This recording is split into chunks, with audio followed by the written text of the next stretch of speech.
First things first, I'd like to clarify that this isn't the second episode of What's the Issue. This is a short response I wanted to make to a recent statement that Wargaming made on Read a Status report about the recent Matchmaker changes. I'm not going to read the whole article out, since that would take way too long.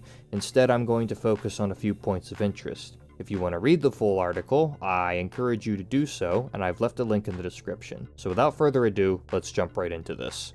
Reading the hundreds of pages of discussion and feedback on the improved Matchmaker convinced us that the template-based algorithm does its job of balancing the speed of matching versus the quality of matches.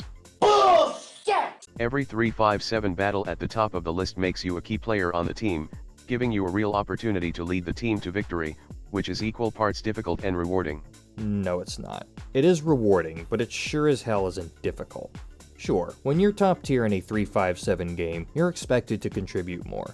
But that's not terribly hard when 12 of the enemy tanks are objectively weaker than you, and at most, the only thing standing between you and them are 3 tanks of the same tier. The 3-5-7 template serves its purpose of allowing every tanker to contribute in battle. You always get comparable opposition, regardless of whether you're placed at the top, middle, or bottom of the list. Remember the less than desirable scenario of playing tier 8 and getting matched against tier 10? Now think how it feels in the game as it stands today. Having a few top tiers on the other camp no longer makes you question the point of battling. Stronger opposition is fewer in number than vehicles in the middle, there's a similar number of top tiers on your side, and there's no need for you to go up against them.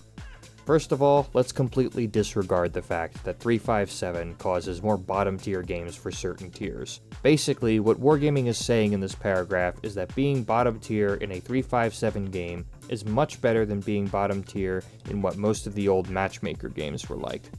In theory, this makes sense. With fewer top tier tanks, you're less likely to run into one. In practice, however, it rarely works this way. Being bottom tier against 3 top tiers isn't that much better than being bottom tier against 6. There are a number of reasons for this, most are direct consequences of the restrictive map designs that have become so common in this game.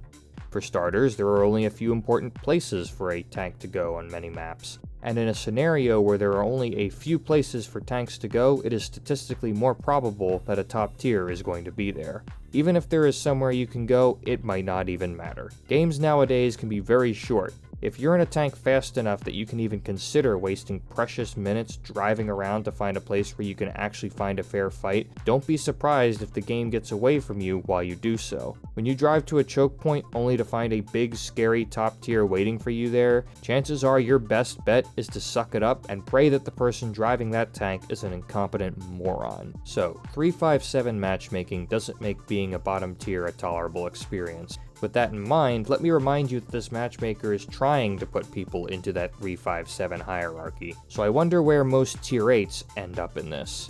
Would it be safe to assume that with so many people playing tier 8s for credit grinding, that it would be more likely to stick it in the most numerous section of this hierarchy, the unfortunate 7 at the bottom? I've heard a lot of people say that this matchmaking update has ruined tier 8s because of this, non-pref premiums especially. Of course, they have to just be a insignificant minority. Wargaming themselves said that all the feedback they've gotten about the new matchmaker has convinced them that it was a good idea, which is why they're defending it down here with the same bullshit reasons they used to defend it before implementing it.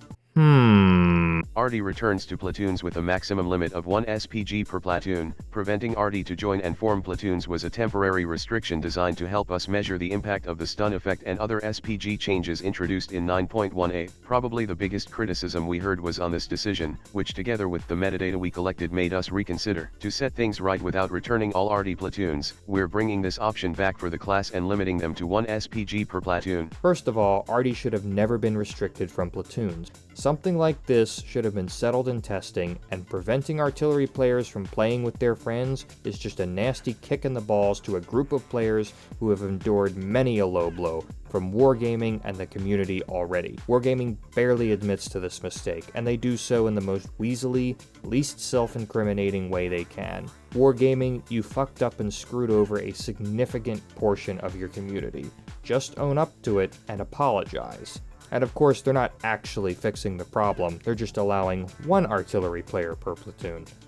10 out of 10. Now that's all I have to say as far as Matchmaker goes, but before I wrap this video up, I wanted to include this next statement because, well, just listen to it. When we say we aspire to build a truly fair, balanced, and exciting experience for everyone to enjoy, we stand by it. It's not just a fancy statement written on a whiteboard somewhere at our office, it's present in our minds with every decision we make. We won't consider this mission accomplished until you tell us.